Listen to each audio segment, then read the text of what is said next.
Hello everyone, कैसे हो आप सभी लोग। आई होप आप बहुत अच्छे होंगे और अच्छे से तैयारी भी चल रही होगी। सो आज हम करने वाले हैं मंथली एमसीक्यू सीरीज का part 10 for the month of अगस्त। अगर आपने इसका प्रीवियस पार्ट नहीं देखा है तो आप आई बटन पर क्लिक कर सकते हो। यहाँ पे आपको उसका लिंक जो है विजिबल हो जाएगा और इस लेक्चर की पीडीएफ हम शेयर करेंगे हमारे टेलीग्राम चैनल पे, जिसका लिंक भी डिस्क्रिप्शन बॉक्स में दिया हुआ है, आप इसे ज्वाइन कर सकते हैं।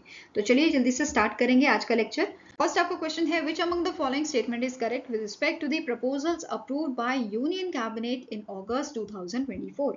तो पहला स्टेटमेंट क्या बोल रहा है कि यूनियन कैबिनेट ने अप्रूव किया है extension of Pune metro phase 1 project from the Swargate to Katraj spanning 5.46 kilometre. Next statement is union cabinet has approved 32 kilometer long road connecting proposed Vadhavan port in Palghar, Maharashtra to NH48। Next statement है कि union cabinet ने approve किया है 29 kilometre long थाने integral ring metro rail project corridor इन महाराष्ट्र। तो ये तीनों ही statements आपके जो हैं वो करेक्ट हैं। तो answer is option number E, all 1, 2 and 3 statements are correct. ठीक है, अब यहाँ पे थोड़ा डिटेल में देख लेते हैं। जो पुणे मेट्रो फेज 1 प्रोजेक्ट आपका है, इसका एरिया जो है 5.46 किलोमीटर का है एंड ये आपका जो है इफेक्ट में आ जाएगा या ऑपरेशनल हो जाएगा फरवरी 2029 तक एंड टोटल कॉस्ट इसकी है आपकी 2954.53 करोड़ की। नेक्स्ट आ जाता है Thane integral ring metro rail project corridor. इसको भी ऑपरेशनल किया जाएगा बाय 2029 एंड इसकी टोटल कॉस्ट है आपकी 12,200.10 करोड़ की। And the last is Bangalore metro rail phase 3 project जो है, इसको भी अप्रूवल मिला है, जिसका आपका एरिया है 44.65 का। ठीक है, एंड इसमें दो कॉरिडोर आपके शामिल किए गए हैं। जो पहला कॉरिडोर है it is 32.15 kilometres and second corridor is of 12.50 kilometre. Fine, total cost की बात करें तो 15,611 करोड़ की इसकी टोटल कॉस्ट है। क्लियर है। नेक्स्ट है, which among the following general insurance company has entered into a bank insurance partnership with the seven financial institutions for making insurance more accessible and affordable for the customers for these institutions। तो इनमें से कौन सा आपका insurance company है, general insurance company, जिसने 7 financial institutions के साथ बैंक इंश्योरेंस टाई अप किया है? तो it is ICICI Lombard general insurance company limited. ठीक है, answer is option number C. और कौन से 7 फाइनेंशियल इंस्टीट्यूशंस हैं ये जिनके साथ पार्टनरशिप हुई है? It is a finance private limited, Bandhan bank, Karnataka bank, Muthoot mini financer limited, Niwara home finance limited, NSDL payment bank and Andhra Pradesh state cooperative bank. इन सबके साथ जो है टाई अप किया गया है। Now starting information, MD and CEO आपके हैं ICICI लोम्बार्ड जनरल इंश्योरेंस के संजीव मंत्री। हेडक्वार्टर्स का लोकेटेड आपका मुंबई महाराष्ट्र में और 2001 में इसे स्टैब्लिश किया गया था। क्लियर है। नेक्स्ट है, which bank has announced the Vijay fixed deposits to celebrate India 78 independence day. तो इनमें से कौन सा बैंक है जिसने लॉन्च किया था आपका विजय फिक्स्ड डिपॉजिट को? तो it was launch by the RBL bank. ठीक है, answer is option number B. अब इसका टोटल टेन्योर यहाँ पे दिया गया है आपका 500 डेज का for the deposits below ₹3 crore. Interest rate की बात करें तो 3 टाइप के यहाँ पे इंटरेस्ट रेट आपको देखने को मिलेंगे। पहला है super senior citizens 8.85%, senior citizens के लिए 8.60% एंड रेगुलर कस्टमर्स के लिए 8.1%। नाउ स्टैटिक इन्फॉर्मेशन देखेंगे। RBL के जो आपके MD एंड CEO हैं RBL बैंक के, it is R Subramanya Kumar. Headquarter है मुंबई महाराष्ट्र में और उसके टैगलाइन है अपनों का बैंक एंड इसे स्टैब्लिश किया गया था 1943 में। क्लियर है। नेक्स्ट आपको क्वेश्चन है, which among the following statement is correct with respect to the revise regulation for the NBFC peer to peer lending platform to enhance transparency and compliance. तो पहला स्टेटमेंट क्या बोल रहा है? RBI ने रिवाइज किया है master direction NBFC peer to peer lending platform direction 2017 का। ठीक है, दूसरा स्टेटमेंट बोल रहा है RBI ने क्या बोला है, जब तक RBI के जो लेंडर्स एंड बोरोवर्स हैं वो जो है वो लोन डिस्पर्स नहीं कर सकते जब तक इनके जो भी प्रोसीजर होता है या आपके जो भी रूल्स एंड रेगुलेशन है वो आपके मैच नहीं करते according to the board approved policies. जो RBI की पॉलिसीज हैं, जब तक लेंडर और बोरोवर उसको मैच नहीं करते तब तक यहाँ पे लोन जो है डिस्पर्स नहीं किया जाएगा लेंडर एंड बोरोवर्स के बीच में। ठीक है, नेक्स्ट स्टेटमेंट है RBI ने यहाँ पे इम्पोज किया है setting up on a aggregate exposure of a lender to all borrowers through the P2P platform, restricting it to the 50 lakh. तो RBI ने यहाँ पे कैप बेसिकली सेटअप करने की बात की है। ठीक है, on a aggregate exposure of lender to all borrowers, इनके जो P2P प्लेटफॉर्म्स हैं उनके थ्रू, और रिस्ट्रिक्ट किया है इसको 50 लाख पे।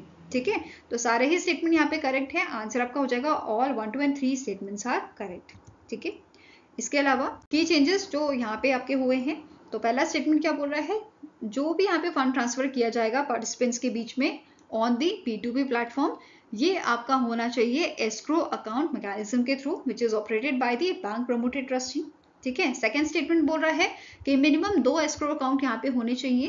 पहला कि जो आपका फंड रिसीव करेगा लेंडर और लेंडर से एंड पेंडिंग डिस्बर्सल्स के लिए पहला वाला अकाउंट। दूसरा एस्क्रो अकाउंट होना चाहिए जो कलेक्ट करेगा फंड्स फ्रॉम दी बोरोवर। ठीक है, ये आपका सेकंड स्टेटमेंट बोल रहा है। नाउ थर्ड स्टेटमेंट क्या बोल रहा है कि लेंडर्स जो डिस्पर्स करेंगे loan above ₹10 lakh across the P2P platform, इनको यहाँ पे बोला गया है कि ये प्रोवाइड करेंगे certificate from the CA chartered accountant for verifying the minimum net worth of ₹50 lakh. I hope ये भी क्लियर होगा। नेक्स्ट स्टेटमेंट क्या बोल रहा है, नए रेगुलेशन के अकॉर्डिंग यहाँ पे जो P2P प्लेटफॉर्म्स हैं इनको प्रोहिबिटेड किया गया है किस चीज के लिए, प्रमोट करने के लिए P2P lending as a investment tool with features like tenure linked assured minimum returns and liquidity options, और इसी टाइप के जो अदर फीचर्स होते हैं उनके लिए। ठीक है, next is as per the revise regulation जो P2P प्लेटफॉर्म्स है इनको रिस्ट्रिक्ट किया गया है कि ये क्रॉस सेलिंग नहीं कर सकते इंश्योरेंस प्रोडक्ट्स की that served as a credit enhancement या क्रेडिट गारंटीज। ठीक है, next and the last statement, the जो रिवाइज रेगुलेशन है ये आपके इफेक्ट में आ गए हैं, इमीडिएट इफेक्ट से ये फॉलो हो गए हैं। वेयर एज जो टाइमलाइन है आपकी T+1 की किस चीज के लिए, ट्रांसफर करने के लिए फंड को फ्रॉम द एस्क्रो अकाउंट के लिए, ये आपकी इफेक्ट में आएंगी 15 नवंबर 2024 से। तो ये डेट आपको पूछी जा सकती है क्वेश्चन में, तो ये ध्यान में रखना है। ठीक है, नाउ नेक्स्ट क्वेश्चन है, name the personality who is appointed as a permanent representative of India to the United Nation at न्यूयॉर्क USA। तो इनमें से कौन सी पर्सनालिटी हैं जिन्हें परमानेंट रिप्रेजेंटेटिव बनाया गया है इंडिया का टू द यूनाइटेड नेशन।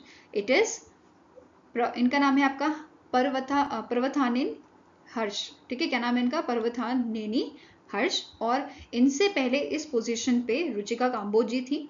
ठीक है, तो इन्होंने रिप्लेस किसे किया है, रुचिका काम्बोज जी को, जो इंडिया की पहली विमेन थी जो इंडियन एम्बेसडर बनी थी टू द यूनाइटेड नेशन, और इनका जो टेन्योर था ये आपका जून 2024 तक आपका फिनिश हुआ था, मतलब ये जून 2024 में ये रिटायर हुई थी। ठीक है, इसके अलावा जो आपके पर्वथानेनी हर्ष हैं ये करंटली सर्व कर रहे हैं Indian ambassador to the Germany. तो इस टाइप का क्वेश्चन बन सकता है कि करंटली ये कौन सी कंट्री के इंडियन एम्बेसडर के पद पे अभी सर्व कर रहे हैं। ठीक है, यहाँ पे आप इमेज देख सकते हो इनकी। नेक्स्ट है, which among the following statement is correct with respect to the 70th national film awards for the year 2022। तो इनमें से कौन सा स्टेटमेंट आपका करेक्ट है। पहला स्टेटमेंट क्या बोल रहा है, जो मलयालम फिल्म है Aattam the play directed by Anand Ekarshi was awarded the best feature film award। Next आ जाता है, हिंदी या उर्दू फिल्म में आईना directed by the Siddhant Sarin has bag the award for the best non feature film. ये आपकी डॉक्यूमेंट्री है। ठीक है, नेक्स्ट स्टेटमेंट है, the Kannada movie Kantara would won the award for best popular film providing wholesome entertainment. तो सारे स्टेटमेंट आपके करेक्ट है regarding this 70th national film award for the year 2022। तो आंसर है option number E, all 1, 2 and 3 statements are correct. ठीक है, इसके अलावा की पॉइंट्स आप देख सकते हो, जैसे जो आपकी फीचर फिल्म ज्यूरी थी इसके आपके चेयरपर्सन थे Rahul Rawail, non feature film jury के आपके चेयरपर्सन थे Nila Madhab Panda, senior journalist and film historian Gangadhar Mudaliar जो थे ये चेयरपर्सन थे आपके बेस्ट राइटिंग ऑन सिनेमा के। ठीक है, इसके अलावा नोट करना है Kishore Kumar the ultimate biography, ये किशोर कुमार जी की बायोग्राफी थी, और इस बुक के लिए इस बुक को बेस्ट बुक ऑन सिनेमा का अवार्ड यहाँ पे दिया गया है।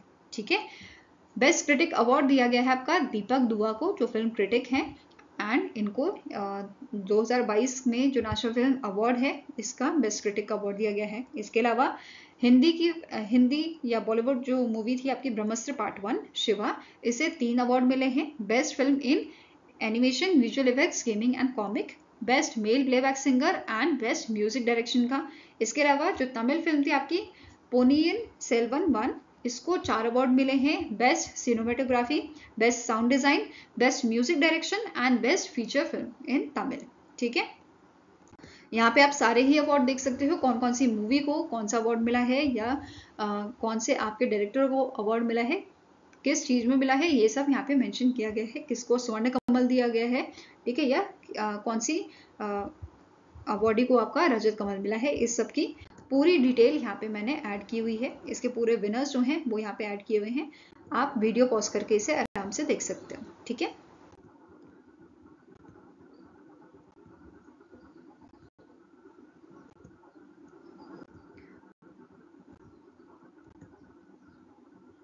नेक्स्ट क्वेश्चन है, who is appointed as a new director general of employees state insurance corporation, that is ESIC के नए आपके डायरेक्टर जनरल कौन अपॉइंट किए गए हैं? इनका नाम है अशोक कुमार सिंह। क्या नाम है? अशोक कुमार सिंह। और इनसे पहले डायरेक्टर जनरल का जो एडिशनल चार्ज था वो था कमल किशोर सोन के पास। ठीक है, इनके पास ये एडिशनल चार्ज था। फाइन।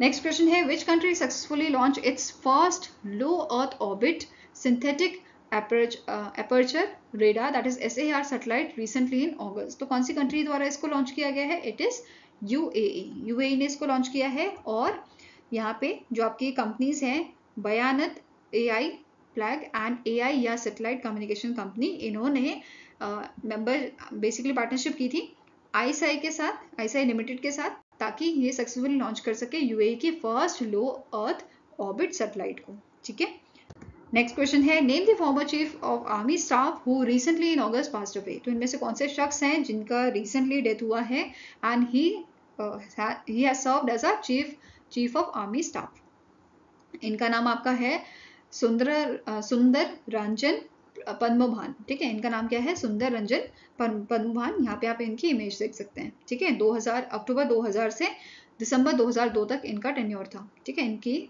जो है इन्होंने सर्व किया था as a chief of army staff.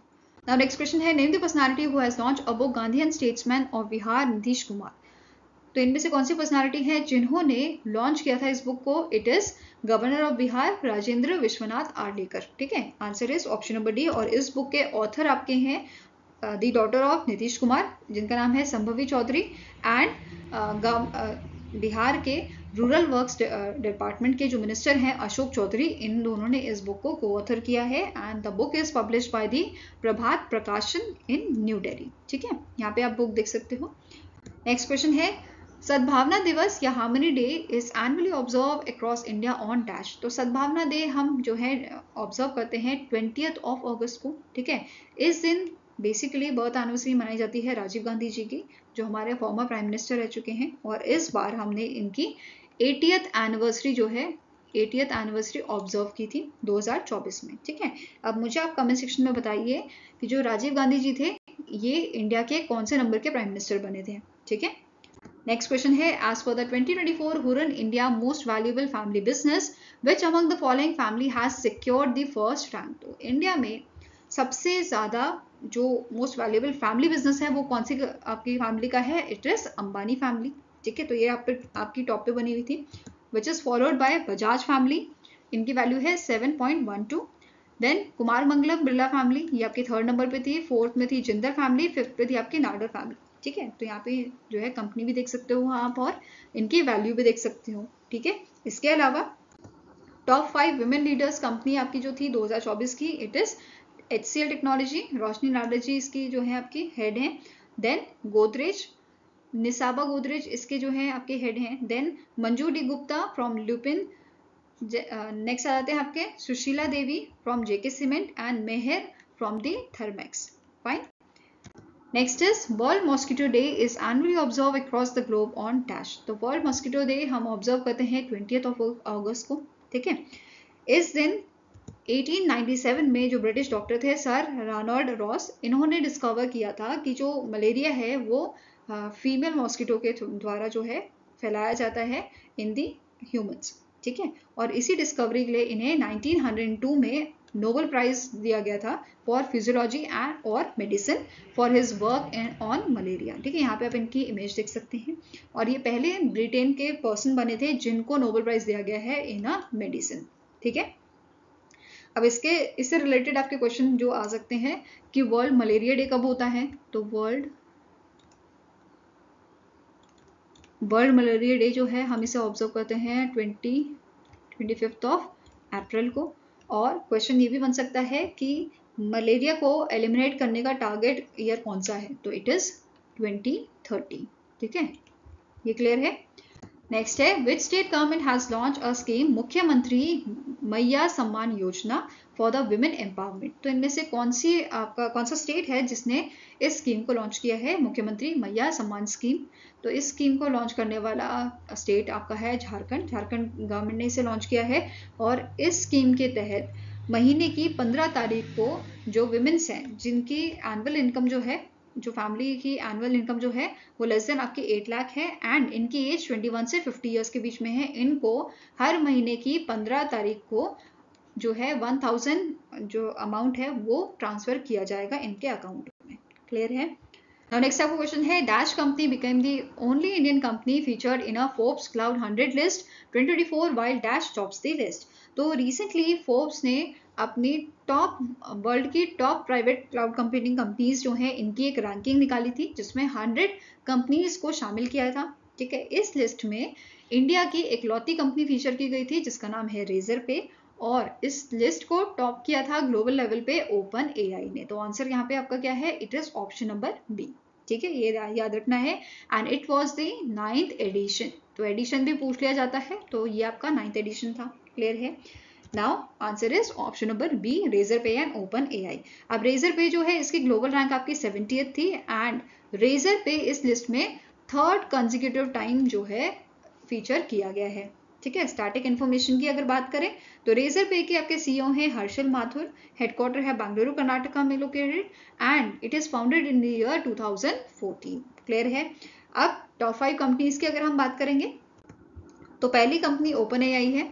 ठीक है, which is AI research and product company. Then Databricks followed by Stripe, Canva and Anthropic. ये आपकी टॉप 5 कंपनीज थी। ठीक है, इनके सीईओज भी आप देख सकते हो, वो क्वेश्चन में पूछा जा सकता है। ठीक है, साथ में ही आपको नोट करना है 100 में से सिर्फ और सिर्फ 6 आपकी ऐसी कंपनीज थी जिसकी सीईओ विमेन थी। ये भी क्लियर है। Now next question है, name the organization that has signed an MOU with the India Meteorological Department to improve access to weather information for climate vulnerable communities across India। तो जो ये MOU है ये साइन किया है Reliance foundation ने with the India meteorological department. ठीक है, आंसर आपका यहाँ पे हो जाता है रिलायंस फाउंडेशन। अब यहाँ पे दोनों ही ऑर्गेनाइजेशन की तरफ से कौन से सिग्नेटरीज थे जिन्होंने इस MOU को साइन किया है, तो रिलायंस फाउंडेशन की तरफ से जगन्नाथा कुमार जो सीईओ है रिलायंस फाउंडेशन के, एंड डॉक्टर मृत्युंजय मोहोपात्रा जो आपके डायरेक्टर जनरल हैं of metrology at the IMD। तो इन दोनों ने यहाँ पे MOU साइन किया था। ठीक है, नाउ स्टैटिक इन्फॉर्मेशन देखेंगे। रिलायंस फाउंडेशन के चेयरपर्सन है नीता अंबानी जी। हेडक्वार्टर इसका लोकेटेड है आपका मुंबई महाराष्ट्र में और 2010 में इसकी शुरुआत की गई थी। वेयरएज जो इंडिया मेट्रोलॉजिकल डिपार्टमेंट है इसकी शुरुआत की गई थी 1875 में और इसका हेडक्वार्टर लोकेटेड आपका न्यू दिल्ली में। Fine. Now next आपको क्वेश्चन है, recently in August the NPCI has introduced a new feature which is UPI Circle that allows primary UPI account holders to securely delegate payment responsibilities to trusted secondary users. As per the new feature, primary user can delegate maximum of how many secondary user। तो primary user जो है जिसका account है या account holder जो है ये कितने सारे, ठीक है, मैक्सिमम जो है कितने सेकेंडरी यूजर्स को डेलीगेट कर सकता है, तो इट इज 5। आंसर आपका यहाँ पे क्या है, it is 5 secondary users. Fine, ये क्लियर है। तो प्राइमरी यूजर डेलीगेट कर सकता है मैक्सिमम 5 सेकेंडरी यूजर्स को, वेयरएज सेकेंडरी यूजर एक्सेप्ट कर सकता है delegation from only 1 primary user. ये क्लियर हुआ। अब इसे डिटेल में देखते हैं। यूपीआई सर्कल जो है ये आपका एक डेलीगेटेड फीचर है जिसमें प्राइमरी यूजर जो है रिस्पॉन्सिबिलिटी प्रोवाइड कर रहा है सेकेंडरी यूजर को फॉर मेकिंग दी पेमेंट। ठीक है, ये आपका फुल फीचर है, इसकी डेफिनेशन है। ठीक है, अब यहाँ पे प्राइमरी यूजर सेकेंडरी यूजर भी देख लेते हैं ताकि कोई कंफ्यूजन ना रहे। प्राइमरी यूजर अकाउंट होल्डर जिसका अकाउंट है, ठीक है, who starts the circle and control the delegation. Secondary user क्या हुआ, जो ट्रस्टेड इंडिविजुअल है, जो basically who has been granted, जिसको हम ग्रांट कर रहे हैं पार्शियल या कंप्लीट एक्सेस ताकि पेमेंट हो सके। ठीक है, ये क्लियर हुआ। नाउ अब जो ये फीचर है ये दो टाइप के डेलीगेशन हमें प्रोवाइड कर रहा है, एक तो पार्शियल और एक फुल डेलीगेशन। ठीक है, बेसिकली एक ऐसा पार्शियल डेलीगेशन क्या हुआ जिसमें हम जो है पार्शियल अथॉरिटी दे रहे हैं, पार्शियल रिस्पॉन्सिबिलिटी दे रहे हैं सेकेंडरी यूजर को। जैसे आप ऐसे एग्जांपल लो, आप फ्लिपकार्ट पे जैसे आपने कोई गिफ्ट ऑर्डर किया अपनी बहन के लिए, ठीक है, अपने सिस्टर के लिए, अपने फ्रेंड्स के लिए, जिसके लिए भी ऑर्डर किया, ठीक है, उस केस में आपने ऑनलाइन पेमेंट किया, आप जीपे पे गए या भीम पे, जिस पे भी गए, तो जब आप पेमेंट करते हो तो आपके पास जो है यूपीआई पिन के लिए आपको पूछा जाता है। ठीक है, तो यहाँ पे क्या हो रहा है, आप खुद से यहाँ पे यूपीआई पिन डाल रहे हो और पेमेंट हो रही है। दैट मीन्स यहाँ पे एक तरह से आपने पार्शियल डेलीगेशन का एग्जाम्पल देखा है। ठीक है, आप यूपीआई पिन डालते हो, उसके बाद आपकी पेमेंट हो जाती है। ऐसे ही सेकंड हो जाता है फुल डेलीगेशन। यहाँ पे आपका पूरा ट्रस्ट है, ठीक है, आपको कोई भी चीज पूछी नहीं जा रही है, डायरेक्टली पेमेंट हो रही है, तो ये आपका आ जाता है फुल डेलीगेशन। ठीक है, इसमें मैक्सिमम मंथली लिमिट जो है वो रखी गई है आपकी 15,000 पर delegation, and maximum transaction limit जो है ये आपकी रखी गई है 5,000। आई होप ये क्लियर होगा आपको। ठीक है, नेक्स्ट है, which of the following organization has issued world's first carbon removal bond of 225 million US$ to fund Amazon reforestation. तो इनमें से कौन सी ऑर्गेनाइजेशन है, इंटरनेशनल ऑर्गेनाइजेशन, जिसने वर्ल्ड की फर्स्ट कार्बन रिमूवल बॉन्ड जो है वो इशू की है। ठीक है, जिसका अमाउंट है 225 मिलियन US$। किस चीज के लिए, अमेजॉन, बेसिकली फंड करने के लिए अमेजॉन रिफॉरेस्टेशन को। और ये आपकी ऑर्गेनाइजेशन है IBRD, international bank for reconstruction and development, जो आपका पार्ट है वर्ल्ड बैंक का। क्लियर है। अब जो ये बॉन्ड है इसका नाम है Amazon reforestation linked outcome bond. ठीक है, और इसकी मैच्योरिटी जो है ये आपकी रहेगी 9 साल की, 31 जुलाई 2030 तक का इसका मैच्योर भी होएगा। क्लियर है। Next is the president of India Droupadi Murmu conferred the national geoscience award for lifetime achievement to dash. तो रिसेंटली जो हमारी प्रेसिडेंट हैं द्रौपदी मुर्मू जी, इन्होंने 12 अवार्ड जो हैं कन्फर्ड किए हैं, दिए हैं 21 जियो साइंटिस्ट को।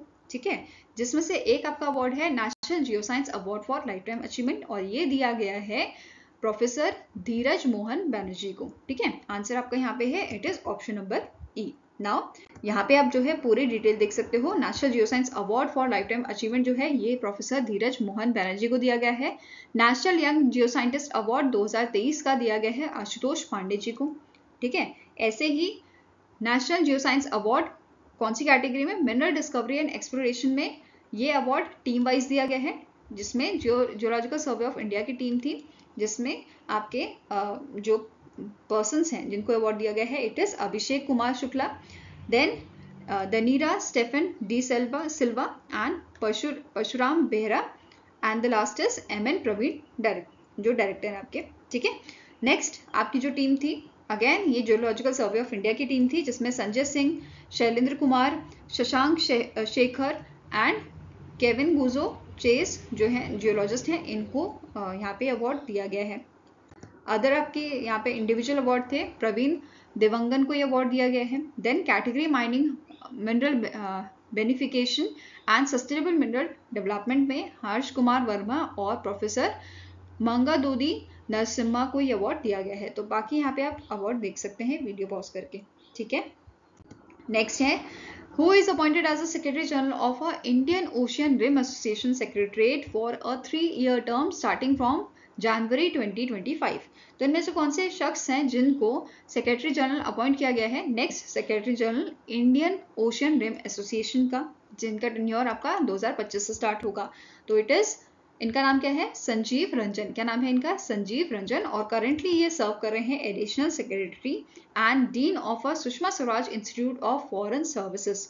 ठीक है, 2022 से इनका जो है टेन्योर चल रहा है अभी तक। एंड ये अभी जो current Indian Ocean Rim Association के आपके सेक्रेटरी जनरल हैं सलमान अल फरीसी, इनको जो है ये रिप्लेस करेंगे आने वाले टाइम में। ठीक है, नाउ IORA की बात करें, इंडियन ओशियन रिम एसोसिएशन की, तो इसका हेडक्वार्टर आपका लोकेटेड है मॉरिशस में, एबिने मॉरिशस में। टोटल मेंबर्स इसके हैं 23 member state and 12 dialogue partners इसके हैं। ठीक है, 7 मार्च 1997 को इसको जो है स्टैब्लिश किया गया था। नेक्स्ट, यहाँ पे जो है आप इमेज देख सकते हो संजीव रंजन जी की। Fine. Now next is name the former CM of Meghalaya who recently in August passed away. तो इनमें से कौन से शख्स हैं जिनका रिसेंटली जो है डेथ हुआ है and he is a former CM of Meghalaya. तो इनका नाम है आपका है सेलसिंग चड़ा मर्ग। ठीक है, answer is option number C. और ये इनका जो टेन्योर है बेसिकली ये आपका 1993 से 1998 तक कर रहा था और ये फर्स्ट सीएम बने थे मेघालय के जिन्होंने अपना टेन्योर जो है वो कंप्लीट किया था 5 साल का। फाइन। नेक्स्ट आपका क्वेश्चन है when did we observe world Sanskrit day 2024। तो वर्ल्ड संस्कृत डे 2024 का ऑब्जर्व किया गया था 19 अगस्त 2024 को। ठीक है, एनुअली इस डे को ऑब्जर्व किया जाता है इंडिया में by the ministry of education. ठीक है, मिनिस्ट्री ऑफ एजुकेशन जो है इस डे को एनुअली ऑब्जर्व करती है। ठीक है, इस डे को हम कैसे ऑब्जर्व करते हैं, श्रावण मंथ के फुल मून डे को as per the Hindu calendar. Clear है। और इस दिन बर्थ एनिवर्सरी मनाई जाती है पिनानी जो संस्कृत स्कॉलर और ग्रामरियन थे। इसके साथ साथ पहला जो आपका वर्ल्ड संस्कृत डे है ये कब ऑब्जर्व किया गया था, ये 1969 को हमने सेलिब्रेट किया था। फाइन। इसके अलावा एडिशनल चीज जो आपको नोट करनी है, संस्कृत जो है ये इंडिया की क्लासिकल लैंग्वेज है। ठीक है, संस्कृत जो है ये इंडिया की क्लासिकल लैंग्वेज है। ठीक है, और ये चीज डिक्लेयर की गई थी गवर्नमेंट ऑफ इंडिया द्वारा 2005 में। ठीक है, 2005 में संस्कृत इंडिया की क्लासिकल लैंग्वेज बनी थी और जो संस्कृत है इसे हमारे जो कॉन्स्टिट्यूशन है इंडियन कॉन्स्टिट्यूशन इसके 8th शेड्यूल में जो है शामिल किया गया है, इसे इंक्लूड किया गया है। जैसे 22 लैंग्वेजेस इंक्लूड की गई हैं आप सभी को पता है, तो इनमें से एक आपकी संस्कृत लैंग्वेज भी है। इसके अलावा कौन सा स्टेट है, ठीक है, फर्स्ट कौन सा स्टेट बना था जिसने संस्कृत को अपनी जो है ऑफिशियल लैंग्वेज माना था, तो इट इज उत्तराखंड। 2010 में उत्तराखंड ने जो है संस्कृत को डिक्लेयर किया था कि ये उत्तराखंड की आपकी ऑफिशियल लैंग्वेज है आफ्टर हिंदी। ठीक है, पहली ऑफिशियल लैंग्वेज है हिंदी एंड दूसरी बनी थी आपकी संस्कृत। ऐसे ही सेकेंड स्टेट बना था आपका हिमाचल प्रदेश जिसने डिक्लेयर किया था संस्कृत को एज अ ऑफिशियल लैंग्वेज। ठीक है, after the Uttarakhand second official language. Fine. Next question है which state has launch a scheme Mukhyamantri Bal Paushtik Aahar Yojana to provide nutritious food to the children in government run school.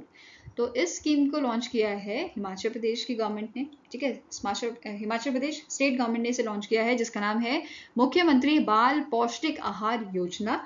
इस स्कीम का जो नाम है उसी से पता चल रहा है इसका मेन काम क्या है, न्यूट्रिशियस फूड प्रोवाइड करना गवर्नमेंट रन स्कूल्स में। ठीक है, इसके लिए स्टेट गवर्नमेंट ने एलोकेशन दिया है 12.75 करोड़ का for the financial year 2025 and इस स्कीम के तहत 5.34 लाख स्कूल चिल्ड्रंस जो हैं उनको न्यूट्रिशियस फूड प्रोवाइड किया जाएगा। साथ में ही एक वीक में मतलब once in a week boiled eggs और फ्रूट्स भी यहाँ पे जो है प्रोवाइड किए जाएंगे।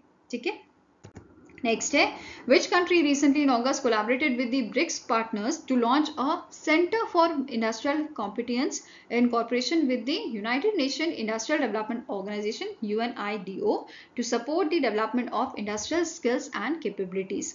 तो इनमें से कौन सी कंट्री है जिसने कोलैबोरेशन यहाँ पे किया है ब्रिक्स पार्टनर्स के साथ। ठीक है, तो आंसर आपका हो जाएगा इट इज यूएई। तो यूएई की जो industry and advance technology ministry है उन्होंने यहाँ पे कोलैबोरेशन किया था ब्रिक्स पार्टनर्स के साथ लॉन्च करने के लिए सेंटर फॉर इंडस्ट्रियल कॉम्पिटेंस। यहाँ पे मैं मिनिस्ट्री का नाम लिख देती हूँ, it is ministry of industry and advance technology. ठीक है, ये आपके यूएई की मिनिस्ट्री है। फाइन। नाउ ये डिक्लेरेशन किया गया था जो 8th ब्रिक्स इंडस्ट्री मीटिंग्स आपकी हुई थी, मिनिस्टर्स मीटिंग आपकी हुई थी रशिया में एंड इसका थीम क्या था, strengthening multilateralism for equitable global development and security. ठीक है, अब यहाँ पे आपको पूछा सकता है जो नेक्स्ट आपकी मीटिंग होएगी 9th BRICS meeting industry ministers meeting जो होएगी ये कहाँ होएगी, ये आपकी ब्राजील में होएगी 2025 में। ठीक है, नेक्स्ट आपका क्वेश्चन है recently in August the north eastern handicrafts and handloom development corporation limited secured okay tax certification for its dash product. तो ओके टैक्स सर्टिफिकेशन ये आपका जर्मनी का जो है सर्टिफिकेशन है जो इंडिया के कौन से प्रोडक्ट को दिया गया है, Aries silk product of Assam. ठीक है, ये प्रोडक्ट आपका कहाँ का है, असम का है। और एरी सिल्क जो है ये आपका वर्ल्ड का इकलौता वीगन सिल्क है जिसको यहाँ पे जो है ये सर्टिफिकेशन प्रोवाइड किया गया है। क्लियर है। नाउ ओएप टेक्स सर्टिफिकेशन स्टैंडर्ड 100 जो है ये इंश्योर करता है जो टेक्सटाइल है they are tested for harmful substances and produce in a eco friendly conditions. Clear है। Next is which among the following company has partnered with the Ministry of Consumer Affairs, Food and Public Distribution and SIDBI to transform fair price shops into a Jan Poshan Kendras? तो इनमें से आपकी कौन सी company है जिसने partnership की है ministry of consumer affairs and public distribution के साथ और सिडबी के साथ, ताकि जो फेयर प्राइस शॉप्स हैं उनको आपका ट्रांसफॉर्म किया जा सके जन पोषण केंद्रास में? तो it is B2B e commerce company, it is उड़ान। ठीक है, कौन सी कंपनी है? ये उड़ान कंपनी है। और इस पार्टनरशिप का मेन एम क्या है, जो आपके फेयर प्राइस शॉप्स है इनकी जो इनकम है वो इंक्रीज हो सके, वो एनहांस हो सके। ठीक है, इसके अलावा की पॉइंट्स यहाँ पे देखते हैं इस पार्टनरशिप के। तो पहला आपका पॉइंट क्या बोल रहा है, जो जन पोषण केंद्रास हैं, ठीक है, इस पार्टनरशिप के थ्रू जन पोषण केंद्रास एक्सेस कर पाएंगे 3500 प्रोडक्ट्स को जो अवेलेबल हैं आपके उड़ान प्लेटफॉर्म पे। ठीक है, नेक्स्ट आपका यहाँ पे पॉइंट क्या बोल रहा है कि यहाँ पे इन्होंने 60 सेलेक्टेड फेयर प्राइस शॉप्स पे पायलट प्रोजेक्ट स्टार्ट कर दिया है जो लोकेटेड है आपके राजस्थान, उत्तर प्रदेश, तेलंगाना और गुजरात में। ठीक है, इसके अलावा जो सिडबी है ये यहाँ पे क्रेडिट फैसिलिटीज प्रोवाइड करेगा इन जन पोषण केंद्रास को, ताकि ये फूड ग्रेन्स और जो ये आपके फास्ट मूविंग कंज्यूमर गुड्स हैं, प्रोडक्ट्स हैं, इनको बाय कर सके। ठीक है, नेक्स्ट इज अगर ये आपका प्लान सक्सेसफुल होता है, इन दैट केस ये प्लान एक्सपैंड किया जाएगा कवर करने के लिए 1.3 लाख जन पोषण केंद्रास को। ये क्लियर हुआ। इसके अलावा जो आपके यूनियन मिनिस्टर हैं Prahlad Joshi, ministry of consumer affairs, food and public distribution के, इन्होंने यहाँ पे 2 ऐप लॉन्च की थी। एक तो थी फेयर प्राइस शॉप सहाय एप्लीकेशन, ये लॉन्च की गई थी paperless collateral free financing for ration dealers, and दूसरी ऐप है मेरा राशन ऐप 2.0 वर्जन, असिस्ट करने के लिए कंज्यूमर्स को with the information about the public distribution system. Clear है। नेक्स्ट है which among the following statement is correct with respect to the recently formed new parliamentary committees for 2024-2025 by लोक सभा speaker Om Birla? तो इनमें से कौन सा स्टेटमेंट आपका करेक्ट है? पहला स्टेटमेंट क्या बोल रहा है, जो आपकी कमेटी है कमिटी ऑन एस्टिमेट्स, इसके चेयर आपके हैं doctor Sanjay Jaiswal who is member of parliament of BJP from the Paschim Champaran Bihar. Next is committee on welfare of other backward classes that is OBCs, इसके चेयर आपके हैं Ganesh Singh, BJP member of parliament है आपके from the Madhya Pradesh. Then public account committee will be chaired by the KC Venugopal, जो member of parliament आपके हैं from the Rajasthan. तो ये सारे स्टेटमेंट करेक्ट है, तो आंसर हो जाएगा all 1, 2 and 3 statements are correct. इसके अलावा 2 और कमिटीज हैं, जैसे कमिटी ऑन पब्लिक अंडरटेकिंग, इसके आपके चेयरपर्सन है बैजयान पांडा, और नेक्स्ट आपके हैं committee on welfare of schedule caste and schedule tribes, इसके चेयर आपके हैं डॉक्टर फागन सिंह। ठीक है, नेक्स्ट क्वेश्चन है name the organisation that has partnered with commonwealth scientific and industrial research organisation to launch the climate smart agritech cohort of a India Australia rapid innovation and smart and startup expansion that is rise programme accelerator programme for startups and MSME। तो इनमें से कौन सी organization है जिसने CSIRO of Australia जो है उसके साथ पार्टनरशिप की है, ताकि यहाँ पे राइज एक्सीलरेटर प्रोग्राम को लॉन्च किया जा सके for startup and MSMEs?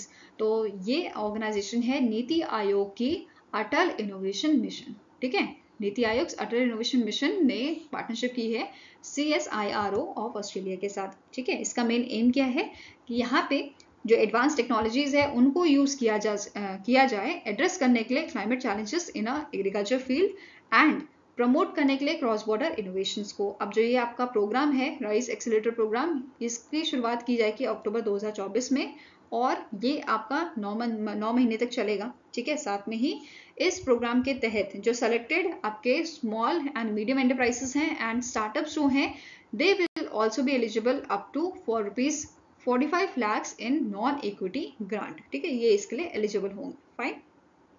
Next is world senior citizens day is annually observe across the globe on. तो world senior citizen day, senior citizen कौन होते हैं? जिनकी उम्र 60 होती है या 60 से ज्यादा होती है। ठीक है, तो इस डे को हम ऑब्जर्व करते हैं 21 अगस्त को, ठीक है। आंसर आपका यहाँ पे है, it is option number A. अब इससे रिलेटेड कुछ डेटा देख लेते हैं। तो वर्ल्ड हेल्थ ऑर्गेनाइजेशन ने यहाँ पे इस डेटा को बताया है कि बाय 2030 6 लोगों में से एक जो पर्सन होगा वो उसकी एज आपकी 60 होगी या उससे ज़्यादा होगी, ठीक है। ऐसा इन्होंने ये डेटा यहाँ पे मेंशन किया है। इसके साथ साथ इन्होंने क्या बोला है कि 2020 में जो आपकी 60 मतलब ऐसे पर्सन जो सीनियर सिटीजन पर्सन है उनका जो पॉपुलेशन था ये आपका 1 बिलियन हुआ करता था 2020 में, बट 2030 तक ही जाते जाते 1.4 बिलियन हो जाएगा, ठीक है। अब यहाँ पे बात करेंगे अगर इंडिया की, तो इंडिया की जो रिपोर्ट है आपकी report of a technical group on population projection जो जुलाई 2020 में लाई गई थी, इस रिपोर्ट के अकॉर्डिंग इंडिया की जो एल्डरली पॉपुलेशन है, जो इंडिया के सीनियर सिटीजन है, ये आपके 193.4 मिलियन हो जाएंगे बाय 2031। तो ये सब चीजें यहाँ पे मेंशन की गई थी, ठीक है। Now next question is, which bank has recently in August received RBI's approval to set up a wholly owned subsidiary to undertake asset management business of a mutual fund? तो इनमें से कौन सा आपका प्राइवेट बैंक है जिसको basically RBI ने approval दिया है सेटअप करने के लिए as a asset management business of mutual fund? तो इट इज इंडसइंड बैंक। कौन सा प्राइवेट बैंक है? It is a IndusInd bank, ठीक है। इसकी स्टार्टिंग इन्फॉर्मेशन देखेंगे तो एमडी एंड सीईओ के आपके करेंटली हैं सुमंत कथपलिया। हेडक्वार्टर है मुंबई महाराष्ट्र में। इसे 1994 में स्टैब्लिश किया गया था and its tagline is we make you feel richer. I hope guys आपको ये वीडियो पसंद आया हो। पसंद आए तो लाइक एंड शेयर जरूर कीजिएगा और हमारे साथ जुड़ने के लिए हमारे चैनल को सब्सक्राइब कीजिएगा। अगर आपके कुछ सजेशन है तो आप हमें मेल कर सकते हो benchmarkstudy007@gmail.com पे, या फिर आप हमें कमेंट सेक्शन में भी लिख सकते हैं। सो मिलेंगे ऐसे ही नेक्स्ट वीडियो के साथ। Till then take care, have a nice day and all the best for your preparation.